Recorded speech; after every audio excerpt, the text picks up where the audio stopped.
Hello everyone, welcome to Ashish coaching classes. तो आज हम लोग समराइज करेंगे जो चैप्टर्स हमने देखा था about the kingdom, Kings and the early Republic. ये जो चैप्टर्स हम लोगों ने देखा था इसको आज समराइज करेंगे कि एग्जैक्टली हम लोगों ने इस चैप्टर में क्या क्या पढ़ा। तो सबसे फर्स्ट हम लोग देखेंगे इसमें जो लेटर वैदिक पीरियड जब स्टार्ट हुआ था तो जो ट्राइबल ऑर्गेनाइजेशन है वो चेंज हुई टू द स्मॉल स्टेट में। वो स्मॉल स्टेट में अब रहना स्टार्ट कर दिए थे। इसलिए जो फर्स्ट सेंटेंस है, in the later Vedic period the tribal organisation change their identity and gradually started shifting into a territorial identity called janapadas. अब वो स्टेट में रहना स्टार्ट कर दिए थे जिसको क्या बोला जाता है, जनपदास। अब जनपदास का एग्जैक्ट मीनिंग क्या होता है? जन मतलब होता है ट्राइब्स और पदा मतलब होता है फुट। जहां पे लोगों का ग्रुप रहना सेटल होना स्टार्ट होता है, it exactly same as the state. मतलब लोग अब स्टेट को बनाना स्टार्ट कर दिए थे। सेकेंड सेंटेंस है, this state consisted of a single tribe like Sakyas. अब एक स्टेट जो बना उसमें सेम टाइप ऑफ मतलब सेम रिलीजन जो पीपल के हैं वो सेम रहते थे, जिसको क्या बोला जाता था, शाक्यास एंड मोलास, और the people from the Ganga valley called Aryans. अब जो गंगा वैली से आए थे जिसको आर्यंस बोला जाता था। They did not incorporate people outside of the Aryan pole. मतलब उस स्टेट में बाहर से कोई पीपल आके नहीं रहता था, केवल सेम रिलीजन के ही रहते थे, इसलिए उसको क्या बोला जाता है, आर्य वर्तास। मतलब there was therefore a strong consequences of the pure land of Aryans. मतलब जो आर्यंस थे वो केवल आर्यंस ही वहां रहते थे, इसलिए उसको आर्यवर्ता बोला जाता था, जिसका मतलब है प्योर लैंड ऑफ आर्यंस। ये था आर्यंस के बारे में और जनपदास के बारे में। नेक्स्ट हम लोग देखते हैं व्हाट इज जनपदा। जनपदा का एग्जैक्ट मीनिंग क्या है? तो जना का मतलब ट्राइब होता है और पदा का मतलब फुट होता है। तो the term janapada is composed of a jana meaning tribes and pada meaning foot. Its literal meaning thus its real and subjected to population, जो किसको बता रहा है, एक पर्टिकुलर पॉपुलेशन को डिस्क्राइब कर रहा है। इसके बाद early Vedic text reveals about several janas और tribes of the Aryan living in semi nomadic tribal state. अब जो अर्ली वैदिक टेक्स्ट जो भी मिले हैं वो बताते हैं कि जो भी ट्राइब्स हैं, अलग अलग जो ट्राइब्स हैं, वो लोग living in a semi nomadic tribal state, वो सेमी नोमैडिक ट्राइबल स्टेट में रहते थे। मतलब कुछ जो थे वो एक जगह से दूसरे जगह ट्रेवल करते थे और कुछ जो है वहीं पे सेटल हो जाते, वो सेमी नोमैडिक थे। इसके बाद in due course of time this early Indian Aryan age Rigvedas janas collided into geographical fix janapadas. इसका मतलब ये बोल रहा है कि जो पॉपुलेशन है अब वो लोगों की फिक्स होने लगी। जो पीपल है वो अलग अलग ट्राइब्स में डिवाइड हुए और पर्टिकुलर एरिया में फिक्स होने लगे। यहाँ पे कंसीज का मतलब ग्रुप होता है, तो उन लोग का ग्रुप बनने लगा और वो लोग जनपदास में और स्टेट्स में रहने लगे। नेक्स्ट है they were govern by the rulers. अब उन लोग को गवर्न करने के लिए एक हायर अथॉरिटी चाहिए थी, जिसको कौन रूल करता था, दे वी आर राजास, जिसको राजास बोला जाते थे।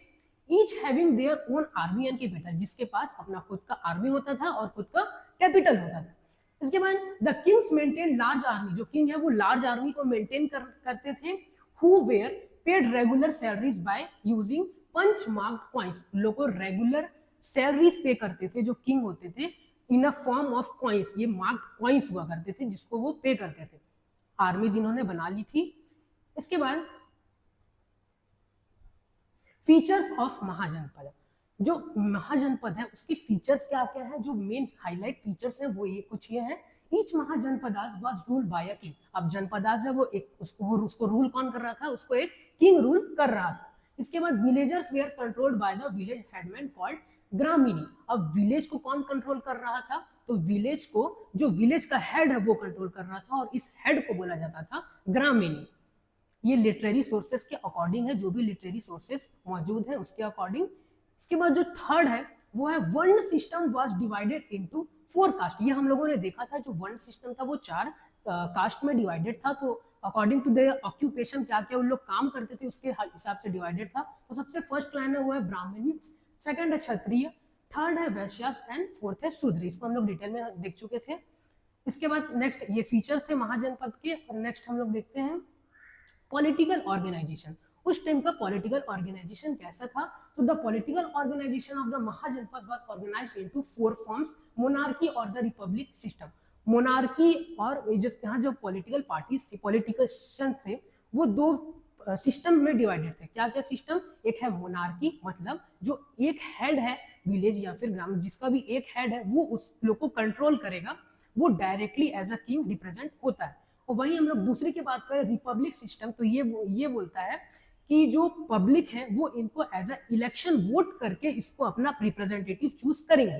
तो ये दोनों में यही डिफरेंस था। तो let's see the definition. In the monarchy, monarchy में क्या होता है? King was the head of the state, जो किंग है वो ही पूरे कंट्रोल करेगा और वो हेड होता है स्टेट का। इसके बाद मगध वाज इट्स एग्जांपल, जो मगध था, जो 16 जनपदास का मगध था, वो इसका एग्जांपल है। नेक्स्ट हम लोग देखेंगे in a republican system. Republic system में क्या होता है? State was ruled by the elected chief called janapadas या Ganpat. Malas was its example, मतलब इसको ये जो पीपल है वो इलेक्ट करके अपना रिप्रेजेंटेटिव चूज करते हैं, और इसका जो एग्जांपल है जनपदास वो है मालाज। ये था about the political organisation. Next हम लोग देखते हैं अबाउट द टैक्सेशन। अब जो किंग है उसको ह्यूज आर्मीज को मेंटेन करने के लिए कुछ टैक्स, कुछ मनी की रिक्वायरमेंट होती थी। तो वो मनी कहाँ से लाएगा? तो वो पीपल से एज अ टैक्स कलेक्ट करते थे। तो कैसे टैक्स कलेक्ट करते थे वो हम लोग देखते हैं। As mahajanapada needed huge amount of money, they impose taxes. उन लोग को बहुत ज्यादा अमाउंट ऑफ मनी लगता था आर्मी को मेंटेन करने के लिए, तो उन लोग पीपल से टैक्स को लिया करते थे। 1/6 tax was fixed on the crops. अब इन्होंने क्रॉप्स में फिक्स कर दिया कि जो भी फार्मर क्रॉप्स उगा रहा है उसका 1/6 पोर्शन वो किंग को देगा as a tax. On craft person herders good bought and sold through trade. अब ये जो था ये केवल फार्मर में सीमित नहीं था, ये और भी व्यापार में लागू कर दिया। जो 1/6 पोर्शन है वो उसको देना पड़ेगा। कौन कौन से में? तो टैक्स ऑन क्राफ्ट पर्सन, जो भी क्राफ्ट को बनाते थे उन लोगों पे। नेक्स्ट है हर्डर्स। हर्डर्स जो गोट्स वगैरह को पालते हैं, जो एनिमल्स को पालन पोषण करते हैं, जो हर्डर्स हैं। गुड्स बॉट एंड सोल्ड, जो भी सामान को खरीदा जाता है और बेचा जाता है उसमें 1/6 पोर्शन दिया जाता था, जो भी किंग होता था। नेक्स्ट है further hunters and gatherers had to give forest produce to the rajas. अब जो हंटर और गैदरर जो हंट करते थे, गैदर करते थे, कहीं से फ्रूट ला रहे हैं, कहीं से वेजिटेबल ला रहे हैं, उन लोग क्या देंगे? तो उन लोग राजास को अपने ही जो भी हंट किए या गैदर किए या फॉरेस्ट प्रोडक्ट है उसको वो लोग एज अ टैक्स में देते थे।